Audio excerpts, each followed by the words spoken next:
శ్రీహరి నగరి ఇదిగోరా బదరి వైకుంఠేశ్వరి సిరికి నగరి అదిగో మహిమగిరి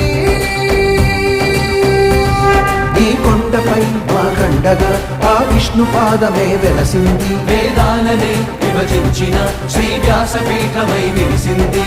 అలకనంద జల సంగీతం శ్రీహరి నామం ఉష్ణకుండ జలధారలలో హరిభక్తుల స్నానం జ్ఞానం మోక్షం ఒసగే వైకుంఠ